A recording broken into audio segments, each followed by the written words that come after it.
Hoje a pauta é quadrinhos e a gente vai falar sobre uma verdadeira lenda da nona arte, Pat Mills. Na verdade a gente não falou do Marshall Law. Não, tem as duas HQs e a gente vai cobrir a carreira dele, não vai? Não, achei que a gente já falou só do Marshall Law. Minhas anotações são só do Marshall Law, cara. Eu trouxe o Metalzoica porque tem alguma coisa a ver e eu só tinha essas duas HQs em casa. Bem treinado. Tá, Ó, 3 folhas de Marshall Law, cara, pô. Beleza, então vamos Marshall Law.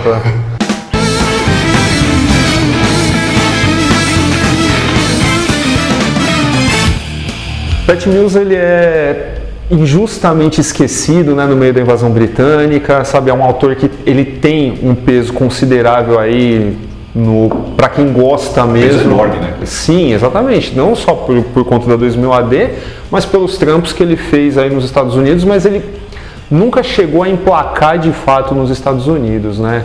Ele preparou o terreno para a invasão britânica, né? É aquela história, né? Quem está na linha, fazendo uma analogia com isso, a invasão, quem está na linha de frente é sempre o primeiro a morrer. Então, assim, injustamente, como você disse, o Pat Mills, ele meio que morreu dali na praia nos Estados Unidos, ele nunca conseguiu aproveitar todo o ensejo dos caras que vieram depois dele, que aliás assim, a gente fala que vieram depois dele, melhor dizendo, vieram por causa dele, por causa do trampo que ele e o John Wagner fizeram na 2000 AD. E a carreira dele como um todo é muito curiosa, cara, e ela tem que ser celebrada. Porque ele é um cara que começou assim, fazendo quadrinhos de guerra, né, na Battle, na Warlord, que era um gênero que já estava em decadência ali no começo dos anos 70, acho que em 71, né, que ele assume, acho que a primeira HQ. Então assim, ele já assume um gênero que está em decadência, ele não entra no gênero dos super-heróis, que seria a porta de entrada para um mercado mais próspero, né, financeiramente próspero, vamos dizer assim. Não na Inglaterra, né, porque na Inglaterra já tinha uma facilidade maior de absorver as histórias de guerra, tanto que elas começaram a ficar mais populares justamente aí quando ele assume, né? Ele pegou uma onda. Mas, assim, dentro de um contexto histórico, ali no começo dos anos 70, em comparação ao que foi, por exemplo, nos anos 50, já havia caído em desuso. E o Pat Mills sabia disso. Tanto é que quando ele vai com o John Wagner para começar a 2000 AD, ele vai com duas ideias na cabeça: revitalizar o gênero de ficção científica, que era inexistente na Inglaterra naquele período, e nos Estados Unidos também, não é injusto dizer, permitir aos autores uma liberdade criativa que não existia na Inglaterra naquele momento, até aproveitando também bastante daquele contexto que vinha do underground, né, que dava liberdade total aos criadores, mas ainda assim apresentar uma visão editorial. Que até só para fechar essa questão essa passagem pela carreira dele, cara, essa é uma das coisas que eu acho tão fodas sobre o Pat Mills. Esses autores do underground, principalmente a cena francesa, os caras assim, eles criavam parecendo cocainômanos numa loja de ferramentas. Tipo, eles simplesmente pegavam coisas, colavam e tipo, eu desenhei um personagem e eu vou colar uma fotografia e vou jogar tinta em cima e arte de vanguarda. Mas assim, eram autores que assim, não estou os desprezando, tá, gente? Aquela galera que trabalhava na Metal Hurlan, na Aswivre, eram gênios, eram pessoas extremamente habilidosas, mas assim, não havia uma coerência editorial, não havia uma visão. Era um negócio assim, que sobrevivia daquele espírito francês, né, de apoiar a arte de vanguarda, de ir atrás disso, mas você não tinha uma visão editorial, sabe? Eram raros casos como alguém, por exemplo, o Moebius, que tinha esse equilíbrio entre uma produção assim para venda, né, buscando um público maior e ainda assim manter o seu caráter autoral. Na maior parte do tempo esses caras estavam cagando uma montanha. E é por isso que eu admiro tanto o Pat Mills, porque ele era um cara que dava liberdade criativa para os seus autores na 2000 AD, ele era um cara que tinha uma visão editorial e ele ainda era um criador. Ele ainda era um escritor, um bom desenhista, sabe assim? Então assim, ele era o artista de quadrinhos total. Sim. Um cara que tinha a visão de tudo, entendeu? O que faz com que a gente lamente ainda mais o fato de ele ser tão pouco reconhecido hoje e viver à sombra de nomes como os grandes destaques da invasão britânica, do Moore, do Gaiman, do Morrison. Sim. Mas é curioso que aqui no trabalho específico que a gente está falando, o parceiro dele é um cara que tem assim uma circunstância muito parecida, né? O Kevin O'Neill, ele tem um estilo de arte muito particular que não deu certo nos Estados Unidos, né? Ele tinha desenhado o Omega Man, tinha desenhado uma história do Lanterna Verde que acabou até não sendo publicada, né, porque o estilo dele não era tão vendável lá.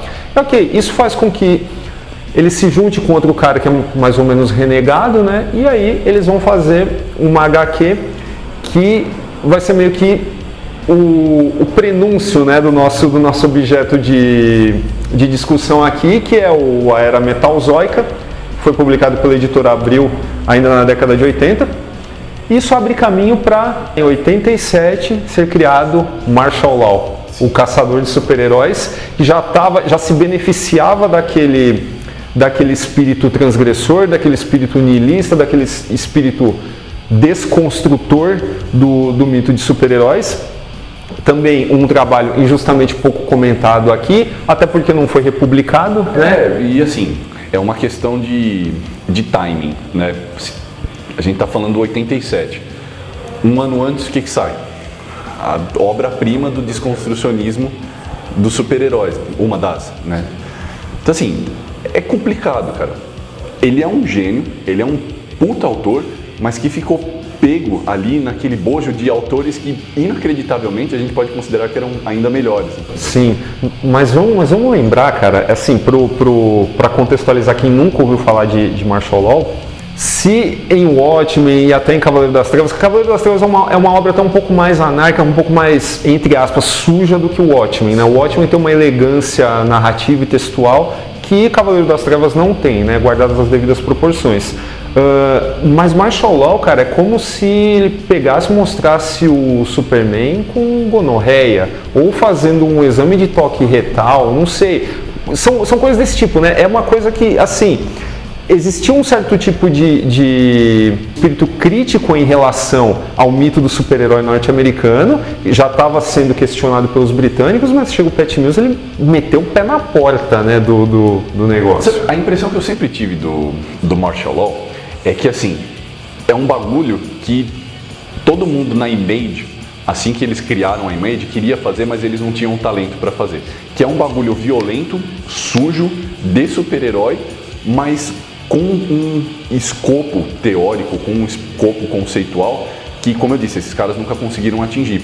Que da mesma forma que a 2000 AD é meio que uma herdeira espiritual da Weird Science, da EC Comics, o Marshall Law, ele é uma espécie de herdeiro espiritual do conceito do Judge Dredd, do Juiz Dredd, que nunca foi tão a fundo. Porque assim, tem um espírito, um zeitgeist aqui sociopolítico do Marshall Law que está muito mais relacionado àquela condição que a Inglaterra vivia nos anos 70 e começo dos 80, né, da Margaret Thatcher, da economia sendo estabilizada ao custo da sociedade ruindo por completo.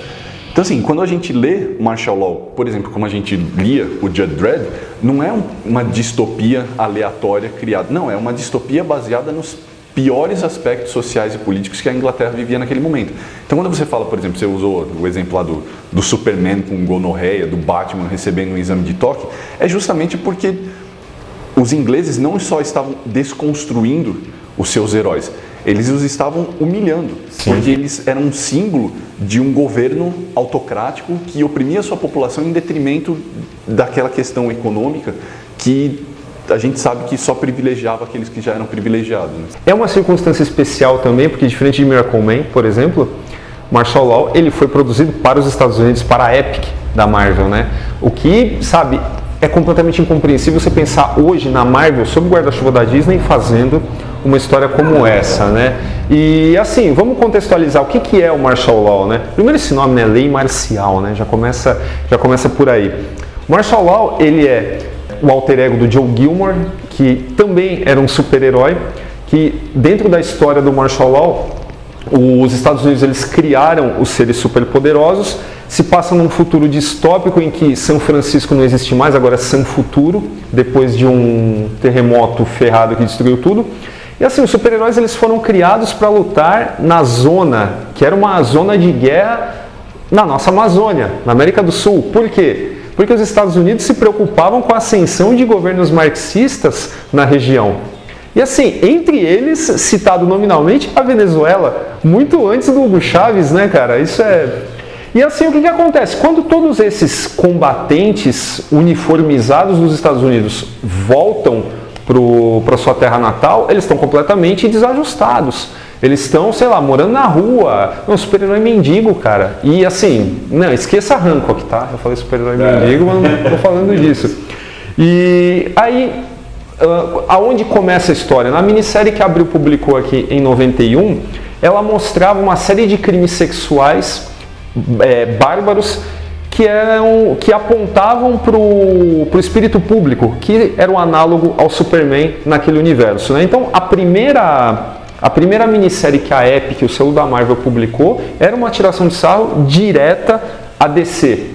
E o Marshall Law, ele é um cara alterado geneticamente também, com super força que não sente dor. Só que toda a indumentária dele, e com tudo que eu falei, o cara odeia super-heróis. Ele é um agente destacado para matar os super-heróis que saíram da linha, que enlouqueceram e tal. Mas ele é um super-herói também, né? Cheio de frases de efeito, como os heróis de ação norte-americanos que infestavam o cinema naquela época, né? Get the hell with you! É a coisa do... Assim, você falou inclusive da expressão martial law, você traduz literalmente como oficial da lei. Então, assim, ele, além de tudo, é o super-herói legítimo. Ele é aquele cara sancionado pelo governo, que é muito parecido com o conceito, assim, nesse sentido, que a gente vê em Watchmen. Né? Ele é o representante, aí de novo volta àquela questão sociopolítica. Você falou que era uma HQ voltada para os Estados Unidos, e de fato é uma crítica direta às práticas que hoje se considera. Isso aqui não é um tratado político, tá, gente? É sobre isso que a HQ fala. Assim, é uma crítica às práticas imperialistas americanas, principalmente durante aquele período da Guerra Fria, em que havia aquela prática ostensiva dos Estados Unidos de interferir diretamente na política dos países dentro da sua esfera de influência, e a gente sabe que eles faziam isso, cara, isso não está sob debate, é um fato. O Brasil passou por isso também, não apenas a Venezuela, né? A América do Sul como um todo passou por isso, e o fato de ele ser o oficial da lei, né? Porque ele não é um oficial da lei, ele é o The Martial Law, ele é o oficial da lei, é a ideia de que o imperialismo americano, que é um análogo ao imperialismo britânico, porque a gente sabe que um aprendeu com o outro, né, historicamente falando, funciona dessa maneira ostensiva. Ele é podre, ele é completamente corrompido, ele é falho, sequelado, mas ele tem o poder de fogo para fazer o que precisa, e ele vai fazer a qualquer custo porque ele é podre, corrompido e sequelado. Então, assim, uma HQ que parece tão simples, mas tem muitas nuances ali que tem a ver com o seu, não apenas com o talento dos seus criadores, mas também com o espírito histórico, né? Sim, o próprio visual do personagem, assim, esse negócio fetichista, né? O cara de couro com um arame farpado enrolado no braço, né? Um cara que não sente dor. Esse negócio do Cap, que ele parece uma versão hardcore dos caras lá do Bar Ostra Azul, do Academia de Polícia, né?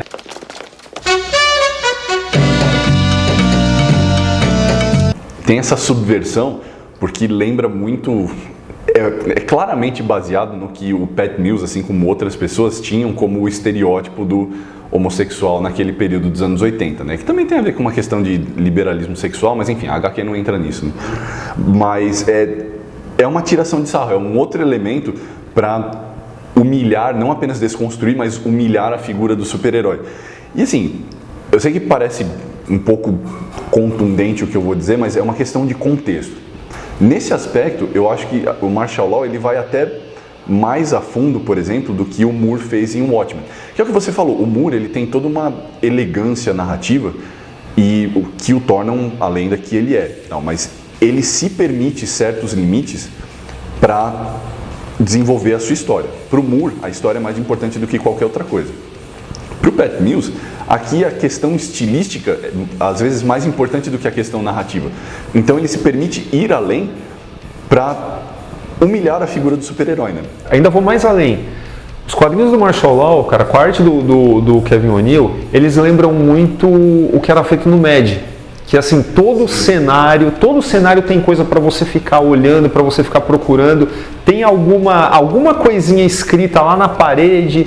E, cara, tudo isso faz dessa HQ um negócio que é uma vergonha não ter sido republicada, né, cara? A gente tá falando de algo que saiu aqui no Brasil em 91. Justamente porque eu acho que isso aqui... Você para pra pensar, por exemplo, no Escândalo. Hoje são duas HQs extremamente populares, mas você para pra pensar no escândalo que o Cavaleiro das Trevas e o Watchmen provocaram na época em que eles foram lançados, eles não foram imediatamente assimilados, cara. Levou um tempo pra isso acontecer. Martial Law, cara, era um bagulho tanto do seu tempo, não dá pra dizer que Martial Law é um bagulho à frente do seu tempo, não. Ele tá assim, enraizado naquele período. Inclusive, a gente tem que deixar bastante claro para o amigo espectador que for ler Martial Law, que for procurar, né, e tiver a sorte de achar, que vai ser difícil, mas assim, entenda que isso aqui é um produto de época, cara. Isso aqui é um símbolo da época em que ele foi feito. Ele não é um bagulho à frente do seu tempo, não. Isso aqui é um estudo de caso sobre o que era a percepção política do mundo do ponto de vista dos super-heróis. O mais bacana é que assim, a gente falou de algo saído do selo da Marvel, né, tirando sarro da DC, mas a Marvel também soube rir de si mesma. Quando ela lançou a segunda história, que é o One Shot, né, que aqui saiu como Crime e Castigo, não tem absolutamente nada a ver, né, Martial Law Takes Manhattan, que mostra um sanatório em que estão internados versões zoadas dos personagens principais da Marvel. Então você tem lá um cara que se estica, né, e conversa com a esposa invisível, né? Mas todo mundo acha que ele está falando sozinho, né? Você tem, que mais? Você tem o Lorde de Valhalla, que é um cara que tem delírios de grandeza e tal. Acredita que é o... Todos eles vivendo num contexto assim, tipo do Estranho no Ninho, né? Sim. E envolvendo também esse lance de tortura, de ações na América do Sul. Eu nunca tinha pensado essa história do Estranho no Ninho, é verdade. Quando aparece a figura do perseguidor, que é um análogo ao justiceiro, né? Que para escapar da lei, né? Dos julgamentos pelas coisas que ele fez na América do Sul em tempos de guerra, ele vai pedir asilo no sanatório. E ali aqueles heróis todos loucos assim falam, você não merece estar aqui, você é um assassino e você não tem poderes e tal. Aí ele pega e fala, e aquele ali tem poder? Aí é um arqueiro, é tipo o Gavião Arqueiro no meio dos Vingadores. Isso é muito bacana, cara. Eu acho muito legal você ver a editora tirando sarro de si mesma, né? Ela não pegou só a concorrente, né? Um exemplo da liberdade criativa que existia naquela época e que hoje, sob o guarda-chuva da Disney, nada.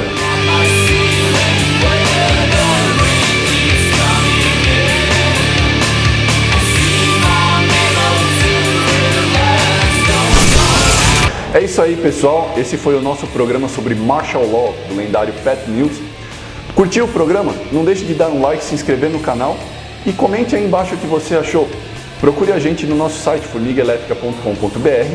Entre na nossa página do Facebook Formiga Elétrica. Se você tiver sugestões, críticas, elogios ou algum desabafo para fazer para nós, mande para natela@formigaelétrica.com.br. É isso aí, até semana que vem.